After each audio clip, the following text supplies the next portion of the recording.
Okay, and we are live. Hello, everyone, and welcome back yet again. I have my friend here with me, Mashaun. We've been talking about this for a little while now. Mashaun's been working on a paper regarding the Book of Job. Book of Job, one of my favorite books of the Hebrew Bible. So I've been waiting to have this conversation. So thank you, Mashaun. Welcome. I appreciate you coming on to talk with me. Michael, it is always a pleasure to be with you. I appreciate and am humbled by the invitation, and excited to share some of these thoughts dancing around in my head. So, yeah, let's jump into it.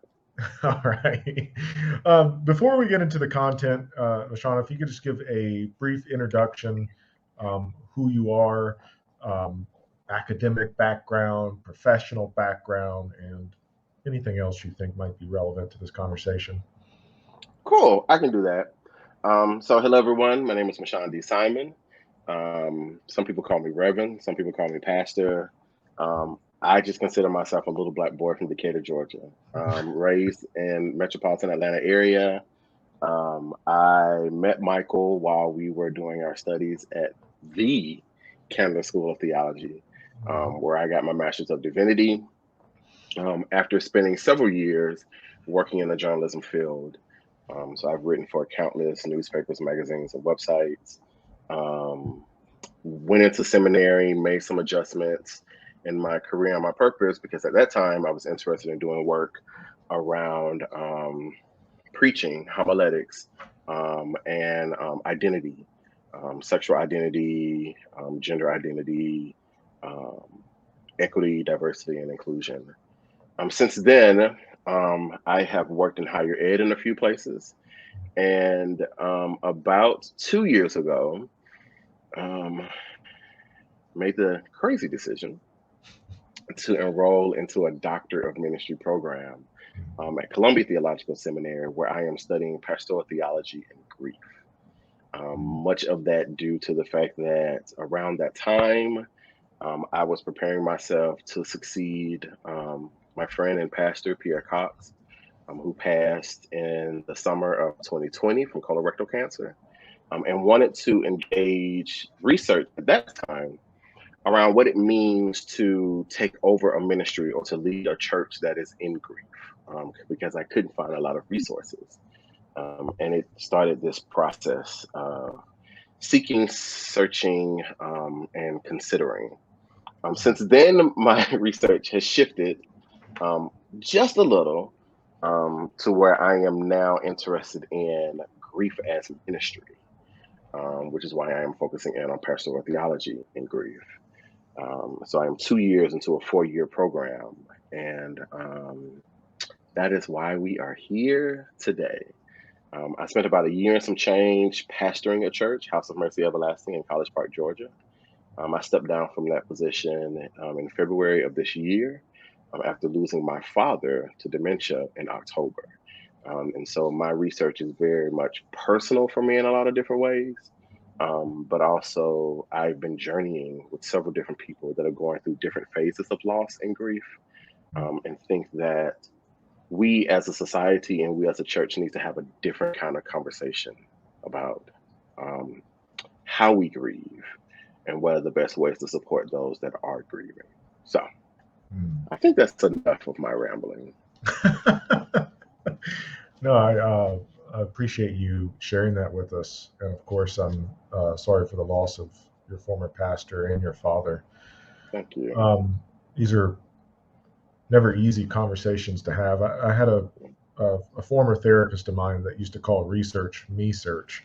So, Yeah, very much. It's funny because when my father passed, and I was talking to my mom about some stuff, and my mother said, "Oh, so I guess that now means that we're the focus of your research." And I was like, "I guess so.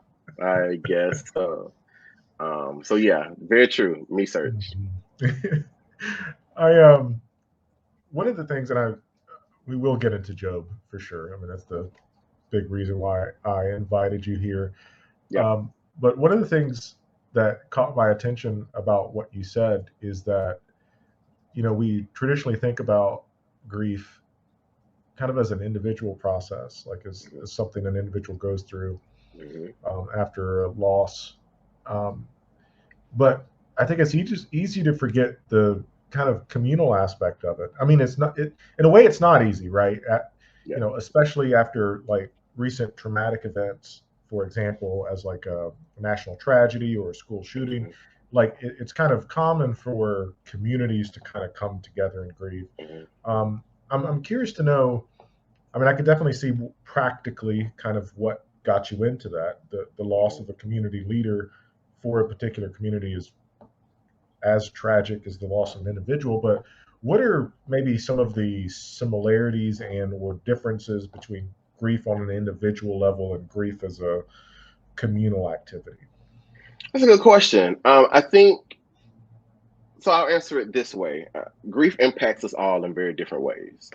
There are some who never overcome a loss. Like when my brother died when I was 13, I grieved, and I know I was in grief, like intense grief, well into my 30s, because I just never knew how to make peace with it, and was always taught or told or encouraged to move on. And so on this end of it, what I've come to recognize about the way in which we grieve individually and the way we grieve communally, is that everyone goes through their own process in their own way at their own time, and so there is no one size fits all for how we grieve.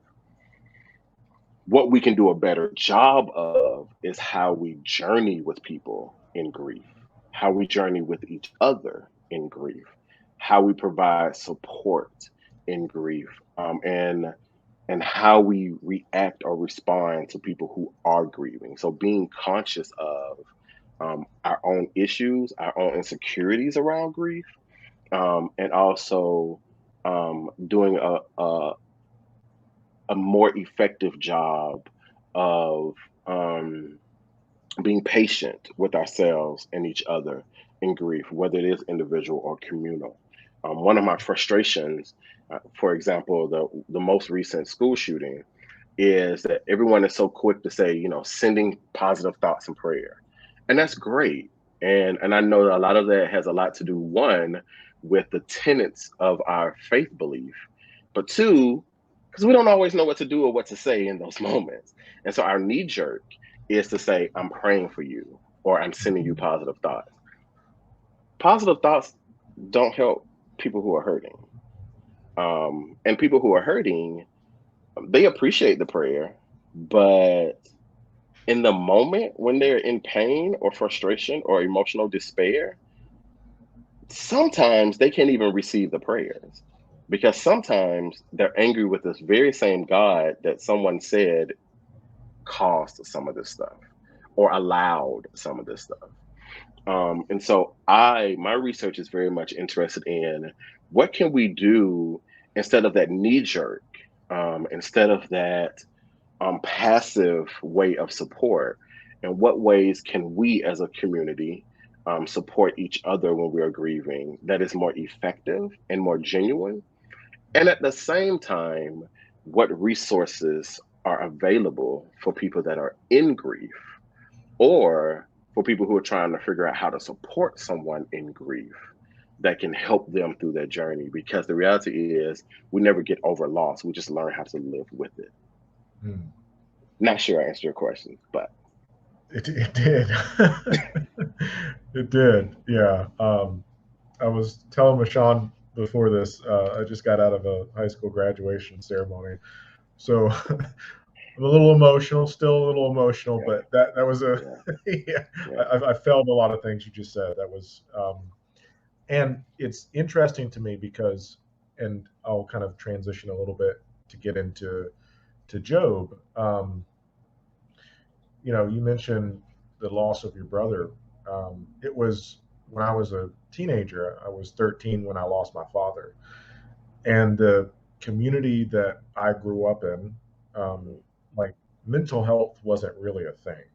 Mhm. It was a very impoverished community. It was the, trailer parks of Southeast Georgia. Like mental health and mental health awareness, like Mhm. wasn't really on the top of people's priorities, like day-to-day life and making enough money to put dinner on the table. That was Yep. what people had to worry about. And Yep. so when I lost my father, like the only resource that my mother really had was the church. Mhm. And so that was the place that she took me, because obviously I'm a teenage boy that I was super upset and Mhm.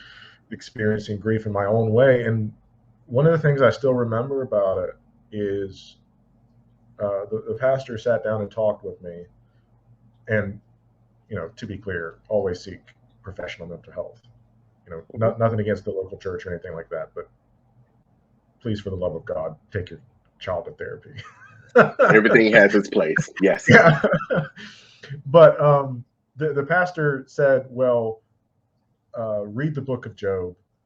That will answer your questions. Mm. So, what is it? And I do want you to kind of tell us about the book of Job, Mhm. maybe especially for people that may not be super familiar with the story. But I'm curious about like that connection between like grief and Job. Like, why is it that when somebody experiences a traumatic event, like the go-to response is, here's the book, here's the book of Yeah. Job, go read it, right? Yeah. Yeah. Yeah. Yeah. What is that? Yeah. It's interesting, and I appreciate you asking that question, because what I am fully aware of is that I might get in trouble for the way in which I am attempting to repurpose Job. Let me also be clear that I am in no way Job biblical scholar, but as a trained theologian, there there there are perspectives that I think come out for me in engaging the book, that should be lifted up. And so I am, in a lot of ways, doing a very dangerous thing by attempting to shift people's perspectives around this beloved book. But to answer your question, for a lot of people, Job is the perfect example of overcoming, as we have been told and taught. We have been taught that the book of Job is about a man who lost everything, who never lost his faith in God, and God gave him everything back and then some. In a lot of ways, that is a very dumbed down interpretation of a book that is a lot more complicated than that. Um, and one of my critiques has always been, as it pertains to the church universal, is how we attempt to simplify these very complicated texts in a way that is damaging for the life of the church and society as a whole, and almost disrespectful to what I think sometimes is the true intent of this sacred text. But I am also the same person who considers the Bible as a collection of writings from people who were trying to explain what was happening in their lives. And in a lot of ways, they attributed their faith, God, Yahweh, what have you, with some of the things going on. And I'm not saying that to suggest that maybe God wasn't in the midst of it, but this is these writings are tied to their perspective of their experience. And so I attempt to approach the book from a perspective of looking at it from that lens. This is what these people were going through. This is what they believed was happening. These are the perspectives they have around God's involvement in it. This is what we can take away from it based off of what we are going through and experiencing. A lot of people have accused me of taking away the sanctity of the text when I say that. And I'm like, okay, that's fine. But I think sometimes we put too much power in the text and not enough power in the relationship that we should have with that who we believe is the creator and being of all things. And so my approach to Job is very much, let's look at this in another way that could possibly be much closer to what was intended, but I'm not going to say that. I'm not God, so. But this is one way you can see it based off of what you are dealing with and what you're going through. So, being in this program and deciding that I wanted to do research and work around grief, as I was considering what classes I wanted to take as part of my program, I came across this course, the Book of Job. And what I appreciated about the class is initially I didn't know how this class was going to align with my research, to be very honest with you. I just knew I needed a biblical course, to be very honest. And so as I was having a conversation with my advisor and the professor, the instructor, about this class, what kept coming up for me was I wanted to look at Job through a grief lens. And both my advisor and the professor were like, yes. And that was all the permission I needed to do what I've done. So I am rethinking Job through the lens of grief. That I'm not suggesting that the story is not about someone who has overcome. What I am suggesting is what we are actually seeing in the text is someone's journey through grief, from beginning to end. And this is what we can possibly take away from it. That makes, it makes a lot of sense to me.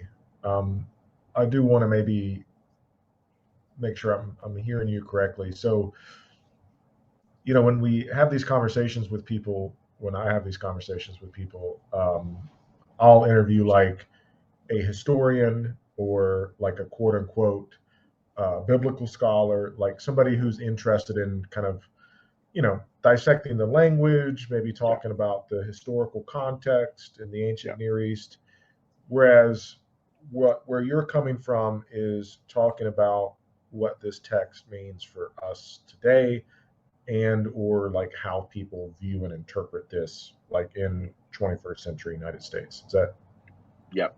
My approach is more practical and more practical versus theoretical. Gotcha.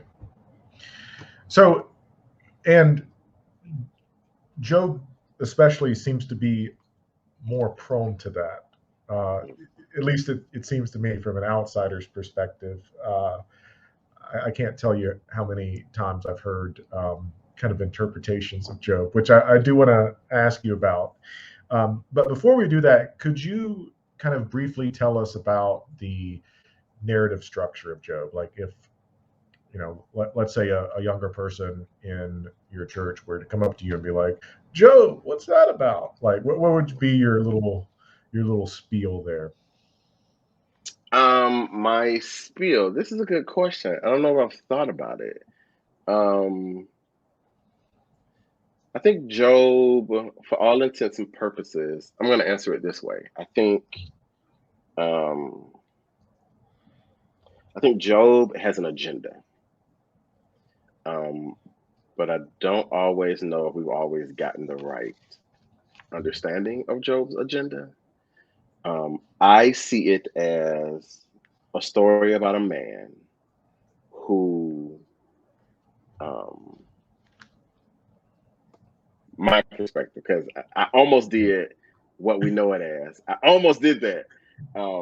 My perspective on this end of things is Job is about the story of a man who had it all, who, for all intents and purposes, is the 1%, and lived in this constant anxiety about his life. And we see this in the first few chapters of the text. And as a result of those anxieties, he experienced his greatest fear, losing his family, losing everything. And throughout the course of the text, what we experience is a man who is reacting and responding to what he has gone through. And on the flip side of that, those around him have attempted to provide him support, but didn't do a very good job of it. And by the end, we see a man that has come to peace with what he has experienced. That's what it is for me. I don't think we get a lot of answers in Job, even though for generations we've been told that we did. Right. But I think we experience a man who eventually says, this is what it is, and this is how I'm going to choose to live my life moving forward.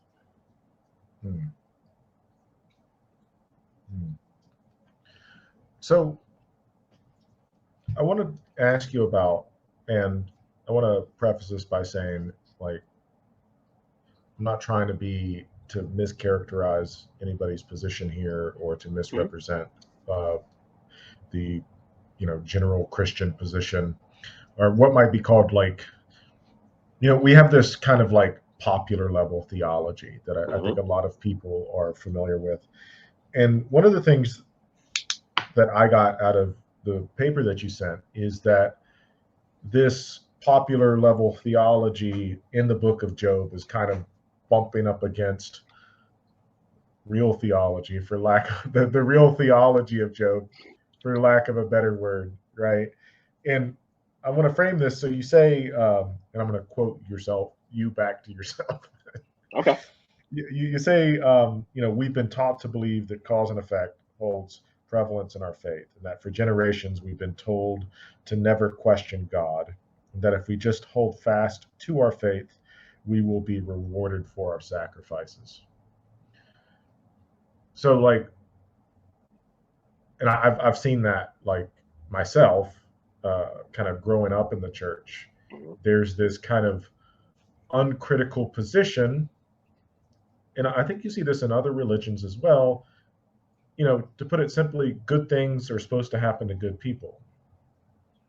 And that if you dedicate your life to something, and that if you make sacrifices to something, in this case to God or to religion, that, like, you will be rewarded for, like, cause and effect that you said. Like, that just seems to make sense. But Job's telling us something different, right? Yeah. So, and a part of that comes from. So, for those that are watching, what Michael is speaking to is, as a part of this class, I had to do a final project, and I chose to do a final paper on Job through the lens of grief. I think I called it Job, a book of grief, or a book on grief. A story of grief.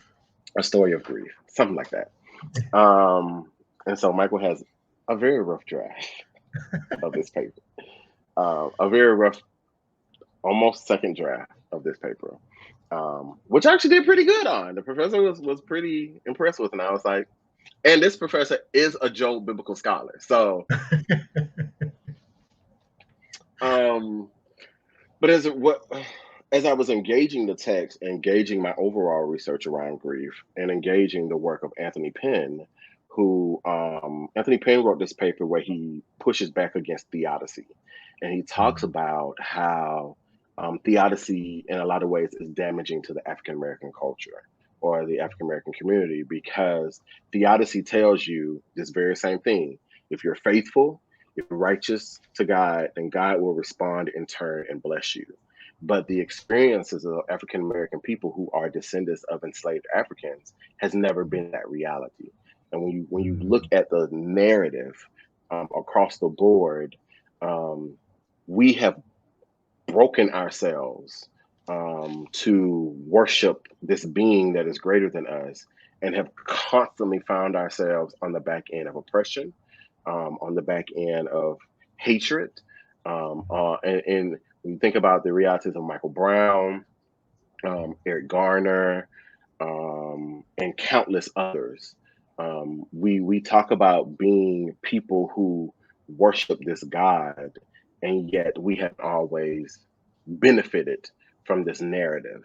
And so I wanted to engage that in the very same way that here's a story about a man named Job.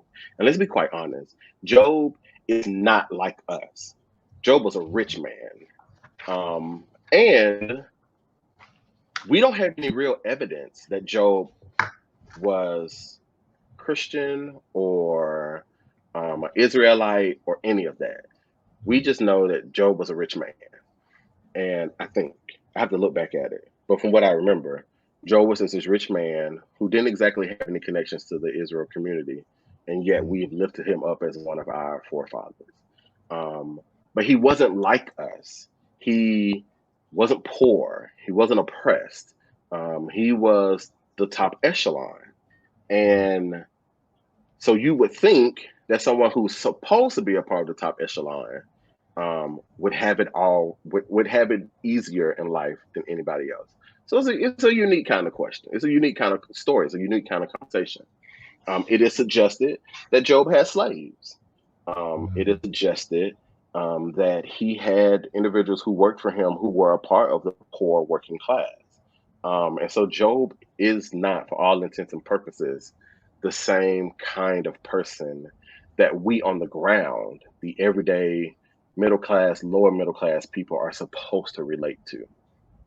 And yet he loses everything, allegedly, because of this bet between God and this other being that we don't technically know is referred to as Satan in some interpretations. And so if this can happen to Job, which most people like to connect to, it can happen to any of us, what most people like to connect to. And for me, I wanted to sort of engage it from this perspective of maybe we divorce ourselves from this reality of this belief of cause and effect, because cause and effect isn't really getting us anywhere.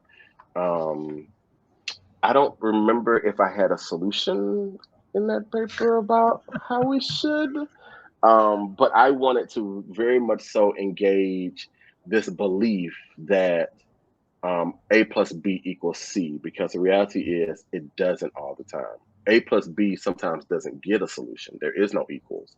Sometimes it's Z. Sometimes it's Q. Sometimes it's A squared pi W Q P LMA. And there's no way of understanding that. There's no way of preparing ourselves for that. There's no way of living into that. It just is.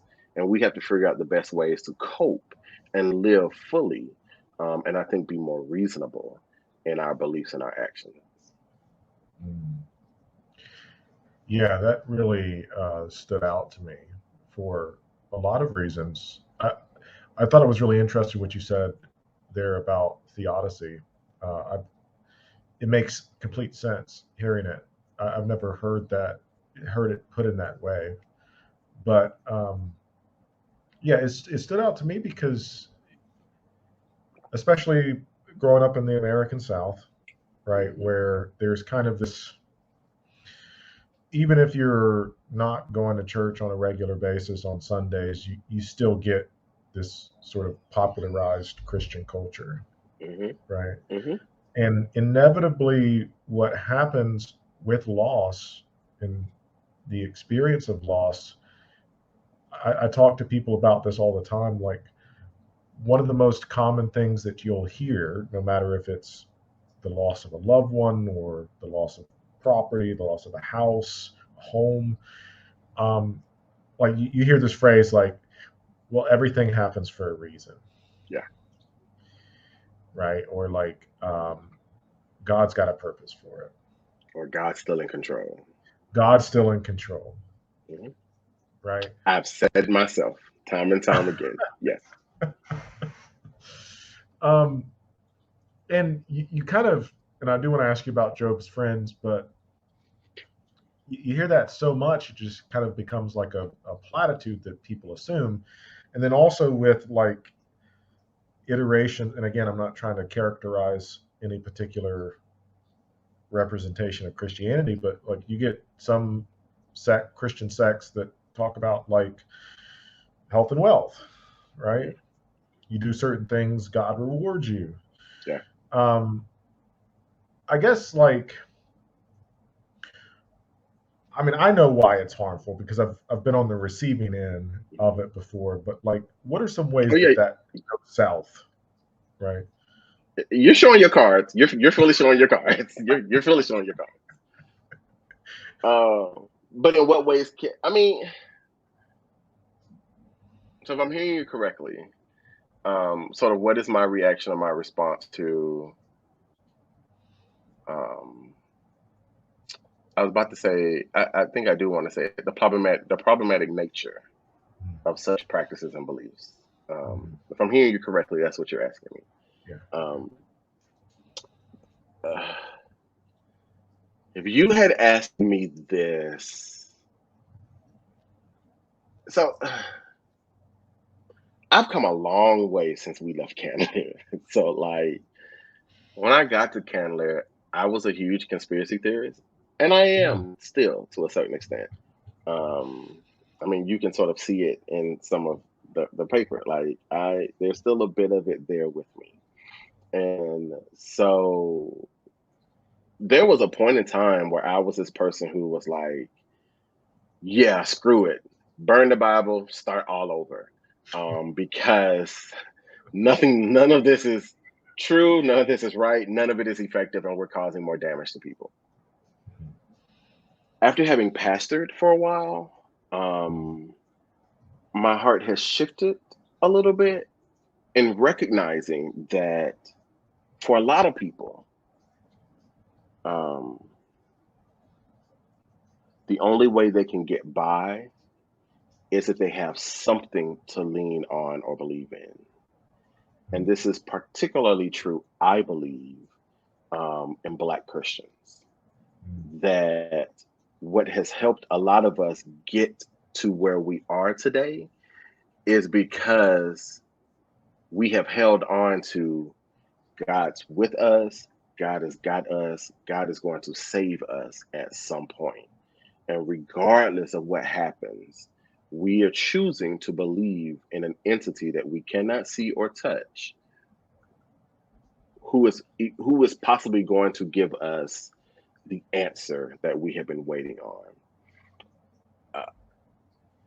There is value in that, because I do believe that faith is a powerful tool, and that faith has the ability to help pull people up when they are at their lowest.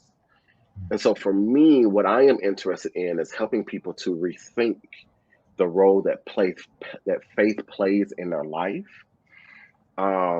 to in some way divorce themselves from the stronghold of just being blind believers. I want to help people to think critically about what they're engaging, and then make whatever decision they need or want to make through the engagement of the text and a relationship with that which they believe is greater than them, instead of sitting back and listening to someone tell them this is what it is and that is what they take. That is what is most dangerous to me at this point in my journey. I have been the one that has a few times said, I remember being in seminary and saying to one of our classmates who told the story about her best friend dying, and how she struggled to come to seminary because God had taken her best friend. And I remember saying in that class, it made sense to me. God had to take your friend in order for you to get to where God is trying to take you. I remember saying that. And I remember how angry she was at me for saying it, and me not being able to understand why she was so angry. And now on this end of it, realizing that was severely insensitive. But I had been doing that because that is what I had been taught to do. That is what I grew up in seeing. And it was always, well, A plus B equals C. And the reality is, it's not. For some people, it is, because experience is always going to be their source. And for some people, situations have happened, they have prayed, and they believe God has given them an answer. And I am not one to question whether God did or did not give them that answer, but that is not always the case for most people. And so I am more interested in providing care and support and a presence for those who feel as though God did not answer their prayer. And what do they do now that they feel as though God has not answered their prayer? And I think Job is a good example of that, to where Job cried and prayed and screamed and yelled and all of that. And in some respects was on the verge of damning God. And God's responses were, who are you to question me? What role do you play in the greater scheme of all these things? I have kept the greatest creatures from destroying you. And then Job just says, okay. And that's all.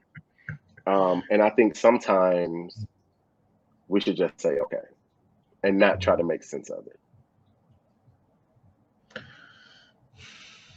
I want to ask you about that, okay? But before I do that, I also wanted to kind of in vein with asking the first part of the question that I did, ask you about Job's friends. Because, you point out in your paper, like most of the conversation that's happening in the book of Job is the conversations that the back and forth between Job and each one of his friends. Yeah, let's start there. Like, what are some of the common ideas that are presented by the friends, and what can we take from Job's response? So I have to be very honest that I did not spend a whole lot of time. I'll put it this way. In the process of the class, we spent a lot of time going section by section by section, which was very helpful. But it also hindered to a certain extent. The approach was do them in sections. So we did the prologue, we did the friends as a whole section, we did Job as a whole section, we did God as a whole section, but the text is not lined up like that. The text sort of goes piece bit by bit by bit. The text goes prologue, background, Job friends, Job friends, Job friends, Job friends, God, Job friends, Job friends. So what that did for me is it allowed me to like look at the friends solely, exclusively, look at Job exclusively, look at God exclusively. And what I was experiencing was that Job's friends were doing very much what most of us do. Most of us that have been trained to believe that God is the creator of all things, that God knows all things, that everything is ordained by God, and that we are to never question God. We are to never damn God. We are never to yell at God, but also that everything has a cause and effect. And that more than anything was what stood out to me the most, was that these friends were, one, saying, you had to have done something for this to happen to you, which is problematic for me. And two, you don't have a right to react the way that you're reacting. Those two pieces were problematic and insensitive to me. So what I did was I just looked at the reality. I looked at the experience. I looked at what Job and his friends were doing compared to what I had experienced after my father passed, compared to what my cousin experienced after her mother passed, compared to what a dear friend of mine experienced as his mother. Friend of mine, I was journeying with a friend of mine whose mother was dying as I was taking this class. Wow. And she passed not long after I finished the class. I mean, so I was looking at what was happening in real life while also engaging this text at the same time. And I was right. When you talk about me search. And so what I saw was that they, like a lot of us, the only answers they had, because they felt as though it was what would help him, was what they did and said. This had to be something that you did. It's a cause and effect. So just repent for whatever it is you did, and God will fix it. And don't damn God. Don't talk down to God, because it could get worse. And Job's reaction very much is, this is the worst. How can it get worse than this? And God owes me something.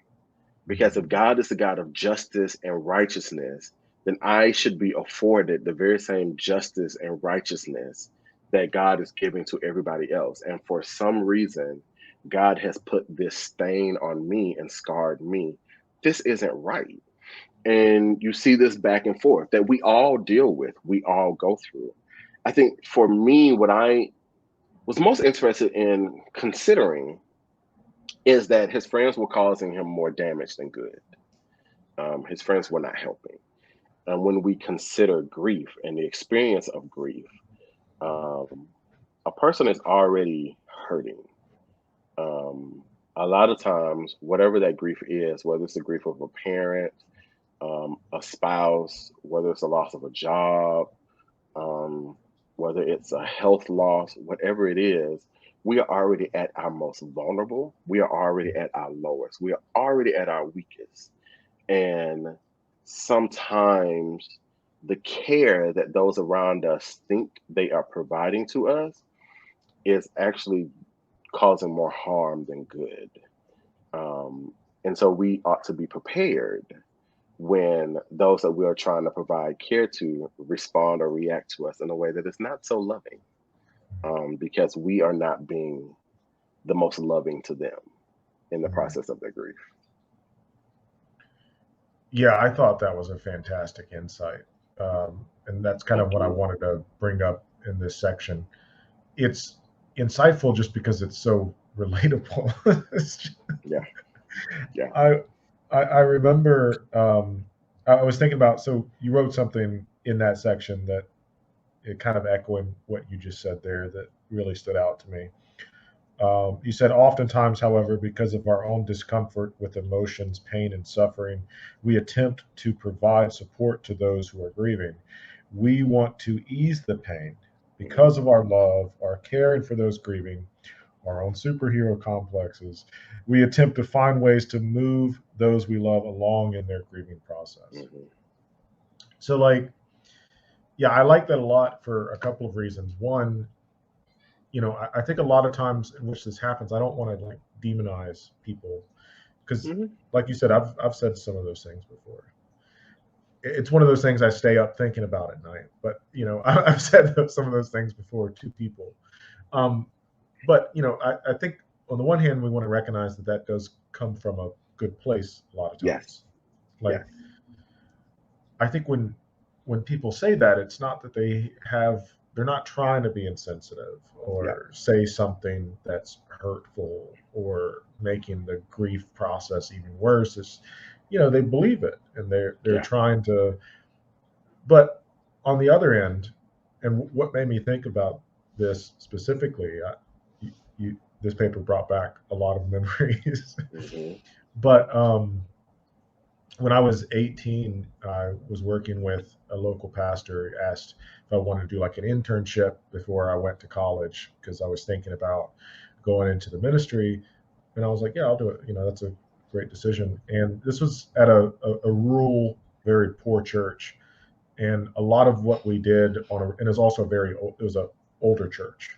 And so like most of our time was spent going from hospital to hospital, meeting with and talking with people, typically elderly people that were coming towards the end of their lives.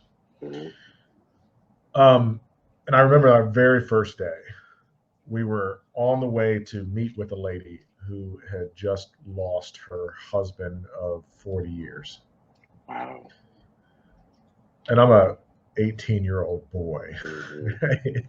So I walk into the room, and the very first thing she said to me was, "Why did this happen?" Right. And I tried to answer that question for her. Mhm. I didn't. Like, how the hell am I supposed to, like, Yeah. Yeah. just she was married for double what I've been alive for, and the experiences that she'd had with this man. Where, anyway, yeah. So that related to me. One, from as a somebody who's tried to give those answers before, Hmm.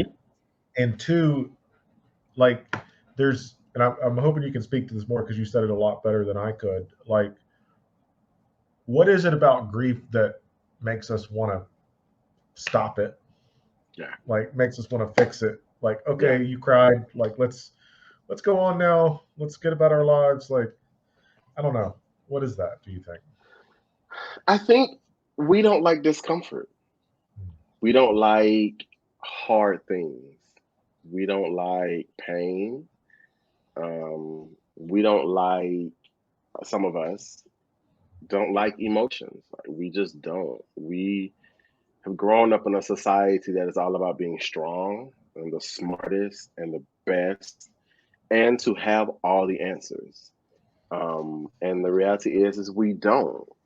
So I think what comes out in our care for those that are grieving is that stuff. Um, I will also say that uh, I've also had to do this very same work because the first someone I've had people dying around me since before I was born. Like, my father's parents were gone before I was born. My father when my father died in October of 2021, he was 88 years old. So many of the people who were near and dear to me when I was coming up were much older people. And so I started experiencing death at a very, very young age. And at some point in my teen years, I think I started experiencing a certain level of desensitization from death, to where I was just like, we're all going to die. Everybody's going to die at some point. It's inevitable, whatever. And I became very insensitive around it, to the extent that, like, when people around me would lose people, I'd just be like, yeah, it's sad, but we're all gonna die at some point. So deal with it. And that was also because of what had been taught to me, that you be strong. Right. Um, that, and to be absent from the body is to be present with the Lord. So those who had died had received the ultimate reward. And so we are to celebrate with them. We are to celebrate the life that they live. We are to celebrate that God has called them home, because they were more important to God than they were to us. God needed them to be with him on high. So how dare we be sad about what it is that God has done? All of that. I had all Right. of that in me. Yeah. What I came to realize was, um, those that were hurting because, perfect example, this woman been with her husband for 40 years. It's a long time to be with someone. Like, your entire being and purpose and identity is wrapped up in this person. And now you have to figure out how you're going to live moving forward. Because every morning you got up together. Every morning you probably kissed before you said goodbye. Every morning you had frosted flakes before going to work. Every evening after work, you sat down and watched your favorite TV show, whether it was Golden Girls or Designing Women. Like, you had this life with this being, or you had this job that allowed for you the certain way of being. You had these things that were a part of you, and now you have to figure all of that out. And I hadn't connected to that until when I lost my brother. When I lost my brother, it started to create a level of awakening for me. But I also went through an anger, because I was like, this is unfair. I'm 13 years old. My brother's 20 years older than me. one of the most creative people I knew. How and why would this happen to him? So I was having both of those things sort of happening in me at the same time. But as I've gotten older and now in the midst of this research, I've divorced myself of that we're all gonna die, because I recognize that who that person was and what they meant to us was a part of our identity. It was a part of our being. It was a part of our everyday. It was a part of how we went through life. And that should be celebrated. That should be recognized, but that should also be honored. Because now there's a relearning. There's a new adjustment. My father died, and I went through a who am I now that my father is gone type reality. For a lot of different reasons. I had helped my mother take care of him for the past 5-6 years after he had a stroke. Every decision that I had made in life was connected to that. So where I lived, I needed to be closer to them. Where I worked, I needed to be able to get access to them. Like, all of that was tied into this person being here on earth. And now I have to unlearn all of that. And so it has helped me to rethink those realities for those that are hurting, for those that are grieving, for those that are experiencing loss. Because there's an unlearning, there's a rethinking, there's a repurposing, there's an adjustment that we don't always take into consideration. We want to celebrate one, because that is what our faith has told us, but we want to move on two, because we don't want to be in this uncomfortable situation. But it's going to be uncomfortable. Every loss means something to those that have experienced that loss, and we should respect and honor that. Yeah, that was well put. So let's talk about God's answer. Like Do I we have said, to? we don't have to if you don't want to, but No, I'm kidding. yeah, like I said, I read Job at 13 because it was recommended to me after the loss of my father. And the way it was presented is that there were answers there, right? That the questions that I had would be answered. And so as I'm reading through it, like I'm listening to Job and I'm like, yeah, like yes, like preach, like this is All what of I'm that. yeah, that's what I'm feeling. Like it really like resonated with me in a very, very deep level, because it's like the universal, it doesn't matter how old the book of Job is, like people are, as long as there's people are going to be losing family, friends, loved ones, all that in between. So like there's that universal aspect to it. And then I remember getting to the God speeches and being like, wait, Where is it? what? Where's the answer? Like, what do we do with this? Yeah. Yeah. So what do we do with this? Like, that's a good way of putting it.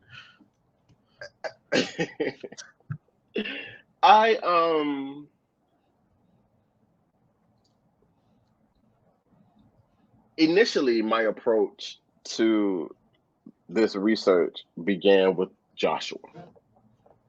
My research began with Joshua because when Pierre passed, Pierre D. Cox, who was my pastor and my godbrother, everyone started calling me Joshua, because Joshua is the chosen one after Moses dies and leads the people into the promised land. And there's a verse, I want to say in the first chapter, it could be the second chapter, but I'm pretty sure the first chapter of Joshua, where it says, after Moses dies, the people mourn for 30 days.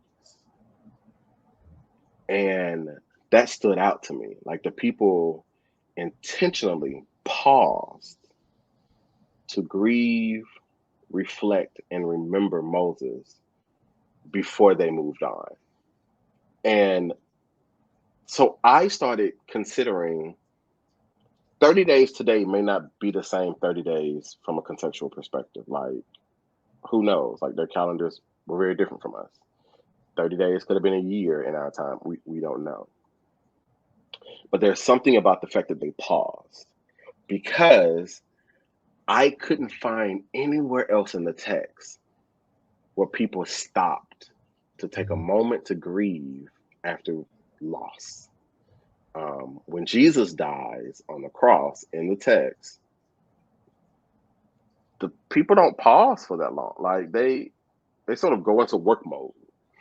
But here in Joshua, they grieve. And so as I started engaging Job, I started considering what's happening in Joshua with what God says to Job. Because for all intents and purposes, God says, how dare you question me? Like, you are a very small peon in the natural order of things. I can pretty much do whatever it is I want to do, and you just have to deal with it. That's almost pretty much what God says. Like, yeah, it's not far off. like, deal with it. And I don't like that. For two reasons. One, I don't like that because we've been taught cause and effect. We've been taught there's a reason for everything God does. Two, I don't like it because it paints a different picture for me of the God that I choose to believe. It for me reads as a very arrogant and insensitive and uncaring God. But for all intents and purposes, the God of the Old Testament is pretty much that God. Like, he's vengeful, he's unfair, he's she, the divine. It's all those things. And so I have found myself going back to where I even started this conversation, and that being, these pieces of writing were put together by people who wanted to explain what was happening in their lives and the role that God was playing in the midst of their situations. And in this situation, God doesn't do what we've been told God will and should do. So for me, that isn't always going to be the case. Like, we aren't going to always get the answers. We aren't always going to get the quick fixes. And in life, that's what I know to be my experience. So what do we do with that? Job says, okay, I'm tired of fighting. I'm tired of going back and forth with you. I still love and honor and worship you and praise you. Okay. And it's a very curious reaction. It's a very curious response. Like, we spent time talking through it in this class because we were like, what do you mean? Okay. Like, no, fight. And Joe was like, I'm not going to fight anymore. And so for me, that's my answer. Like, sometimes we should fight. Sometimes for our own self-care, we just have to surrender. And that surrender looks like whatever it needs to look like. And I'm not sitting here saying that we surrender and say, God, you are still all powerful and all knowing. No, that's not what I'm suggesting. If that is what you do, then that is your answer. That is your process. That is your experience. But for me, in my grief experience, I'm not going to keep going back and forth with someone who's not giving me what I'm looking for. So I need to figure out what is best for me. And like Job, okay. But like the people in Joshua, I'm going to sit with my grief for a period of time and remember and reflect. So that's my reaction to it. Like, it sucks, yes, but that's because we want God to do something. We want God to fix it. God isn't always going to fix it. Theodicy tells us God isn't always going to fix it, even though we've been told and taught that God will. Life, the text, situations, I think the problem with the Jesus narrative is that we are given too many examples of when whoever we identify as divine answers us, does something, fixes a situation. It may not happen when you want it, but it's always on time. Like, we've been given that example far too many times. But I'm not suggesting that our prayers don't get answered. What I'm suggesting is sometimes our prayers don't get answered. And what are we going to do about that moment when we don't get the thing we've been craving for? For some people, that is surrendering. For other people, that's continuing to pray. For other people, that's figuring out a different solution that's going to help them in their process, whether it's therapy. My research right now is engaging counter-Christian cultural healing. So I've attended an Orisha community healing ritual. I'm talking to a Black gay male pole dance instructor because what I'm interested in my research is to not just sit back and say, sometimes we have to surrender back like Job. Sometimes that is the solution, but sometimes we have to find another resource to help us in our process. And so the practical piece of my research is engaging what else is out there to help us in our healing experience. Yeah. Yeah. I don't know if I answered your question, but you did. You did. I'm just trying to get the weight off my chest a little bit. But I mean, it's hard. Yeah. Like, Yeah. It's hard because we have been conditioned and trained to believe a lot of things. But I go back to what I say. Experience is also a source. Like, we were told in school that tradition was a source, scripture was a source. Experience is also a source. And so I think there is a responsibility on our part to figure out when things don't play out based off of all of these sources, because the reality is all of these sources, scripture, tradition, reasoning, experience, provide for us perspective. There's a responsibility of ours to put them all together. And once we put them all together, then that helps us to determine where we go, how we choose to be, and how we want to live. And so I am always interested in helping people find the solutions and the resources to help them be okay. Sometimes that is therapy. Sometimes that's something else. But what's the healthiest choice? Because we're not going to always get the answers we want. Right. Yeah, I really liked that last section on acceptance, kind of what you've been talking about here. It really stood out to me for a lot of reasons.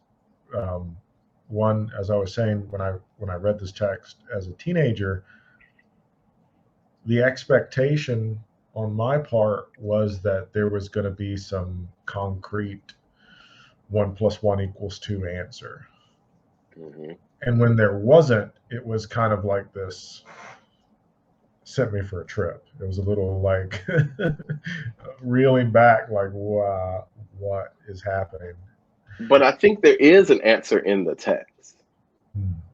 I don't think it's an explicit answer. Right. But I do think there is an answer in the text, because not only does Job say okay, but then we are also shown and told that when he has additional children, he names them in very intentional ways, and he interacts with them in ways that he did not interact with them with his previous children who he lost. Yeah. And so I think there is something there. Right. But we don't get that answer from God. What we do is we get a reaction from Job of the choices that Job has made and how Job has been changed and how Job chooses to live moving forward. Yeah. Yeah, absolutely. And that's what I liked about that acceptance piece. Because my experience reading Job back then was much different from my experience reading Job now, like Yeah. especially I lost my mother about 5 years ago, and Mm-hmm. you know, even talking to me like 4 years ago, if you were to tell me about acceptance, like you Yeah. need to get out of here with all that shit, right? Yeah. Yep. Because Yep. there was no part of me that would want to accept that. Yep. Because how could you? I mean, it's but like now, I was having a conversation with, and I'm going to put a disclaimer at the beginning of this video because we talk about some pretty heavy stuff.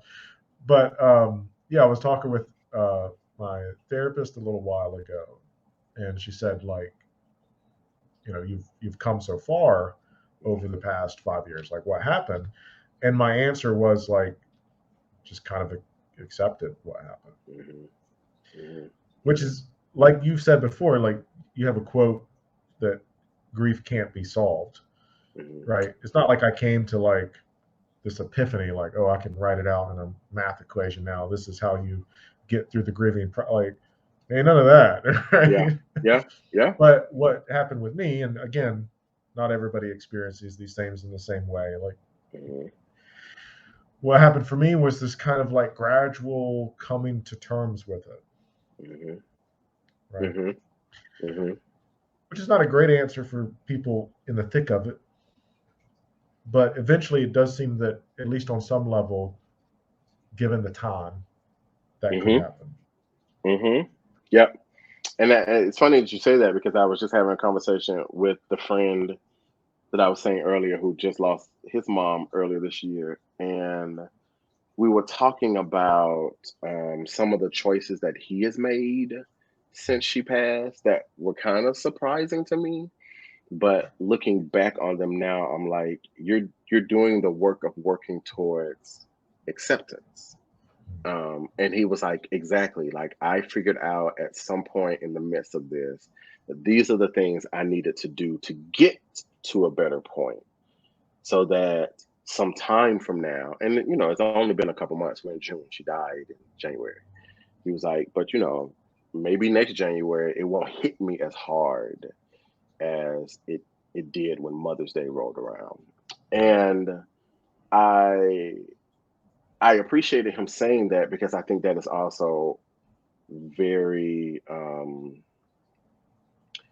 I think it is at the core of why I'm doing this research, because grieving is a journey. And so I am interested in, like I said earlier, helping the church or the faith community do a better job of journeying with people, but also providing resources, suggestions, examples for those that are grieving to figure out the path in their process of, so that they can be better than they were when they experienced the loss. They'll never be healed from it, but they'll be better than what they were. Hmm. It's like learning life all over again. Yeah. Yeah. Yeah. Thank you for that. So, what I'd like to do to kind of close these things out is we've mentioned a lot of resources and text and articles and all that other good stuff.